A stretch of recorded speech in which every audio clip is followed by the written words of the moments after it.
और इंडिया गठबंधन की प्रेस कॉन्फ्रेंस हो रही है, सीधे आपको वहां लिए चलते हैं। मीटिंग होना एक अलग महत्व रखता है। छत्रपति शिवाजी महाराज ने धर्मनिरपेक्षता और कल्याणकारी राज्य के एक महान प्रतीक उनकी इमेज रही है। संत महात्माओं ने दिया हुआ मानवता और भाईचारे का संदेश हमेशा महाराष्ट्र हमने अपनाया है, उससे आगे हम बढ़े हैं। और इसीलिए शाहू फुले अम्बेडकर की विचारधारा को लेकर इंडिया आगे बढ़ने का हमारा सबका उद्देश्य है, प्रयास है। और मुंबई खास करके जब महाराष्ट्र की बात हम करते हैं तो हमारी एक हिस्टोरिकल बैकग्राउंड है। स्वतंत्रता आंदोलन हो, सामाजिक परिवर्तन के आंदोलन हो, औद्योगिक कृषि क्रांतियां हो, तो महाराष्ट्र हर रेवोल्यूशन में महाराष्ट्र हमेशा आगे रहा है और महाराष्ट्र ने देश को लीड किया है। और राजनीतिक क्रांतियां भी जितनी हुई है वो मुंबई और महाराष्ट्र उसका एक केंद्र रह चुका है। दोस्तों, आज सबसे अहम मसले हमारे सामने हैं जो हम देखते हैं कि महंगाई, बेरोजगारी जैसे मुद्दे पे हम लोग आवाज हमेशा उठाते आ रहे हैं। सभी राजनीतिक दल, आज आपने देखा कि अगर पिछला इतिहास हम देखेंगे तो 2019 की जो चुनाव हुए थे उसमें ये सभी महागठबंधन में जितनी हमारी साथी पार्टी शामिल हुई है, सबने मिलकर 23 करोड़ 40 लाख वोट्स लोगों ने उनको दिए थे 2019 के चुनाव में। और बीजेपी को उस चुनाव में 22 करोड़ 90 लाख वोट मिले थे। तो आप समझ सकते हैं इंडिया में शामिल हुए जितने पार्टी, सिर्फ एक ही बात थी कि अलग अलग होने से वोटों का बंटवारा हुआ और 23 करोड़ वोट मिलने के बावजूद भी भाजपा 22 करोड़ वोटों से वो देश में अपनी ताकत बना सके। आज इंडिया के इस गठबंधन में 11 चीफ मिनिस्टर शामिल हैं। जो बाकी जिन्होंने भाजपा ने तोड़ मरोड़ की सरकार जहां गिराई वो छोड़कर बात कर रहा हूं कि 11 चीफ मिनिस्टर्स इस हमारी इस गठबंधन में शामिल है। आपने देखा कि मध्य प्रदेश, गोवा, महाराष्ट्र जैसे राज्य को भी तोड़ने का काम भाजपा ने किया है। पर आपने देखा कि कर्नाटक में तोड़ने के बावजूद दोबारा वहां पर ज्यादा अक्सरियत से हमारी सरकार वहां पर कर्नाटक में लोगों ने चुन दी गई। और मुझे पूरी उम्मीद है इंडिया के इस माहौल से आज जो भी हम कोशिश कर रहे हैं, महाराष्ट्र में हमारी सरकार तोड़ने के बावजूद भी महाराष्ट्र में दोबारा हमारी सरकार हमारी एमवीए की और अन्य साथियों को मिलकर हम स्थापित करेंगे, ऐसे पूरी उम्मीद दोस्तों हमको है। मैं ज्यादा वक्त नहीं लूंगा क्योंकि सभी पार्टी इसमें शामिल है। आदरणीय पवार साहब और ठाकरे साहब को भी आपको संबोधित करना है। तो आज हमारे लिए महत्वपूर्ण है कि आज सभी राजनीतिक दल हमारे साथ में है और बड़े ताकत के साथ में आने वाले चुनाव एक पॉजिटिव जो हमारे सिर्फ किसी को विरोध करना ही इतना हमारा एजेंडा नहीं है।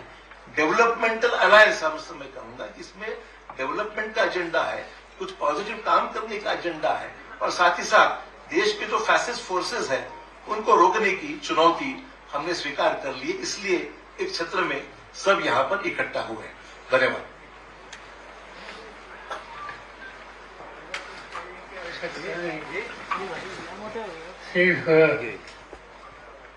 तो राजनीतिक दल इसमें शामिल जो होने वाले हैं वो 28 है, 28 और उनके प्रतिनिधि कंट्रीब्यूटी के जो मौजूद रहेगी इनका नंबर 63 है। 63 प्रतिनिधि, 28 पॉलिटिकल पार्टी, इनका ये सम्मेलन कल से परसों से शुरू होगा।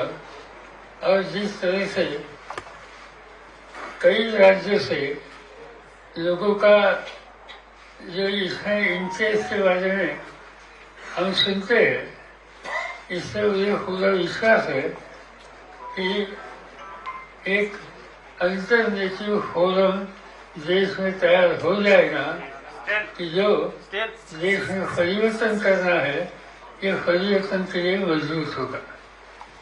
और यही काम हम लोग करेंगे, इतना मैं कहता हूँ। और श्री उद्धव ठाकरे इनके पास मैं माइक देता हूँ।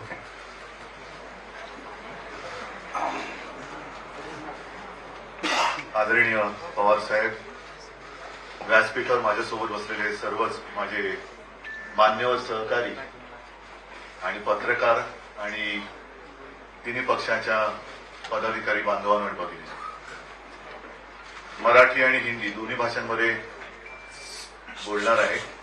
हो बसून घ्या ना.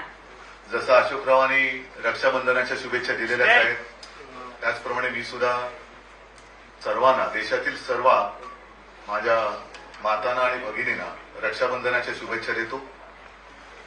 आणि रक्षाबंधन केवळ एका दिवसासाठी असायला नको. राज्यकर्ता म्हटल्यानंतर आपल्या कारभारातला प्रत्येक दिवस हा महिला सुरक्षित राहण्यासाठी वापरला गेला पाहिजे. महिलांना आपल्या देशात सुरक्षित वाटलं पाहिजे, असा राज्यकारभार करायला पाहिजे, असं शासन असलं पाहिजे. दुर्दैवाने तसं शासन आज तरी आपल्या देशात आणि राज्यामध्ये दिसत नाहीये. मधल्या काळामध्ये मी त्याच्यावरती भाष्यही केलं होतं. एक 2-3 दिवसापूर्वी माझी हिंगोलीत सभा झाली, त्याही सभेत बोललो होतो. कारण मी बातमी वाचली होती की खास करून भारतीय जनता पक्षाच्या कार्यकर्त्यांना सांगितलं गेलं होतं की मुस्लिम महिलांकडनं राखी बांधा, आणि तोच धागा म्हणजे रक्षाबंधनाचा धागा वेगळा आणि या बातमीचा धागा वेगळा. मी असं म्हटलं होतं की सुरुवात करायची असेल तर बिल्किस बानूकडनं करा. आणि मणिपूरमध्ये ज्या 2 महिलांची हिंड ज्या पद्धतीने काढली गेली, ज्याप्रमाणे आपल्या महिला कुस्तीपटू तिकडे दिल्लीत बसल्या असताना त्यांच्याकडे दुर्लक्ष केलं गेलं, या सगळ्या महिलांना सुरक्षित वाटावं असं सरकार आणण्यासाठी म्हणून आम्ही सगळे एकत्र आलेलो आहोत. और आप सभी तो जानते हैं कि पूरे देश को अपना परिवार मानने वाले सारे लोग जो देशप्रेमी हैं, मैंने पहली मीटिंग में कहा था कि मैं विपक्ष ये शब्द मानता नहीं हूं. हम इकट्ठा आए हैं अपने देश की रक्षा करने के लिए. रक्षाबंधन देश की रक्षा, भारत माता की रक्षा करने के लिए हम इकट्ठा आए हैं. और साथ ही साथ तानाशाही के खिलाफ तो हम हैं, जुमलेबाजी के खिलाफ हम हैं. संजय राउत जी ने जैसे कहा कि हमारी तीसरी मीटिंग होने जा रही है और आज ही गैस सिलेंडर की दाम 200 रुपए से कम हो गए. शायद मुझे ऐसे लगता है कि जैसे जैसे इंडिया आगे बढ़ेगा, एक दिन ऐसे आएगा कि आज की सरकार गैस सिलेंडर फ्री में दे देगी, सबको फ्री. क्योंकि वो सरकार अभी गॅस पर है, सरकारच गॅसवरती आहे आणि त्याच्यामुळे सिलेंडरचे भाव जर का कमी केले असतील तर मला काय त्याच्यात आश्चर्य वाटत नाही. 9 साल हो गए, आज तक कभी बहनों की याद आई नहीं थी. आज अचानक बहनों की याद आ गई और रक्षाबंधन की गिफ्ट दी गई. क्यों 9 साल रक्षाबंधन हुआ नहीं था क्या? भाऊबीज काय 9 वर्षात झाली नव्हती. पण ह्या सगळ्या गोष्टी अब ये पब्लिक है, सब जानती है. ये पब्लिक है, सब जानती है और कुछ भी करे तो अभी उनको बचाने वाला कोई नहीं है. आज जैसे हम आपके सामने इंडिया की मीटिंग करने जा रहे हैं कल और परसों, मुझे अभी नाना जी ने बताया कि वो भी लोग कुछ करने जा रहे हैं, महायुति की बैठक करो. लेकिन उस बैठक में सिर्फ हमारा विरोध नहीं करना. जो काश्तकार आज संकट में है, मैं खुद गया था और अब पूरे आप ही के माध्यम से मैं न्यूज पढ़ता हूं, देखता हूं. पूरे महाराष्ट्र में सूखे जैसी स्थिति है. क्या कर रही है अपनी राज्य की सरकार, क्या कर रहे हैं अपने प्रधानमंत्री जी? आएंगे कुछ ना कुछ एक भूल भुलैया दिखाकर चले जाएंगे, इससे कुछ होने वाला नहीं. अगर अच्छा काम करना है तो जब कोई संकट में होता है तब ही उसको मदद की आवश्यकता होती है, और उस वक्त जो मदद की जाती है वही मदद वो पूरी जिंदगी भर याद रखता है. और इसलिए ज्यादा लंबी बात मैं भी नहीं करना चाहता हूं. बाकी सारी बातें तो हम पूरे विस्तार से परसों करने ही वाले हैं, परसों वापस हम मिलने वाले हैं. लेकिन इतना ही मैं कहूंगा कि हम जितने सारे लोग, हाँ हमारी विचारधारा अलग अलग है, जरूर है, लेकिन उद्देश्य एक है, वो हमारे देश की रक्षा करना, संविधान की रक्षा करना. और फिर से दोबारा अपने देश में तानाशाही, अगर मैं कहूं आजादी की जंग जो हुई थी, अशोक जी आपने जो बात कही, ये बात सच है कि चले जाओ, मला वाटतं आपल्या मुंबईतून सुरुवात झाली होती, गवालिया टाइम, तो चले जाओ. क्यों, किसको? ब्रिटिश भी तो विकास कर ही रहे थे ना. अगर उनको भगाते नहीं हम लोग, पूरी ताकत रास्ते पे नहीं उतरती तो ब्रिटिश भी तो विकास कर ही रहे थे.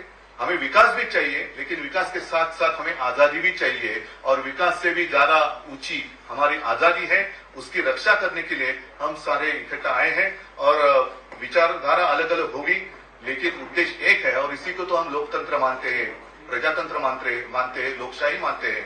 आणि ती लोकशाही वाचवण्यासाठी आम्ही एकत्र आलेलो आहोत, एकत्र राहू आणि आमच्या भारत मातेच्या हातापायात पुन्हा कोणत्याही हुकुमशहाला बेड्या घालायला देणार नाही ही शपथ घेऊन आम्ही पुढे जाणार आहोत. धन्यवाद.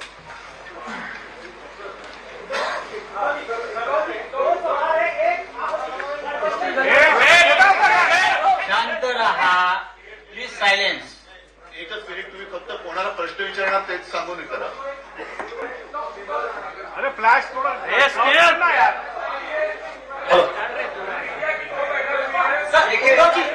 उद्धव जी 2 सवाल है मेरे. एक, गठबंधन से जुड़े किन मुद्दों पर आपकी चर्चा होगी, गठबंधन से जुड़े.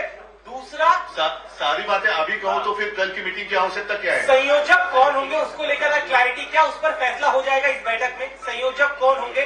सारी बातें आपको जैसे मैंने कहा कि विस्तार से परसों आपके सामने की जाएगी, क्योंकि ये सारे जो मामले हैं वो देश के लिए है. हमारे कोई काय त्याला म्हणतात खाजगी गोष्टी काही आम्ही त्याच्यात करायला आलेलो नाही आहोत. देशाच्या गोष्टी आहेत आणि हा देश आमचा परिवार आहे, होय देश आमचं कुटुंब आहे आणि म्हणून आम्ही एकत्र आलेलो. गठबंधन के कई साथी कह रहे हैं कि हमारी पार्टी के नेता प्रधानमंत्री बनेंगे. अरे त्याला विचार, अरे एक मिनिट त्याला एकेकाने विचारणार नाही.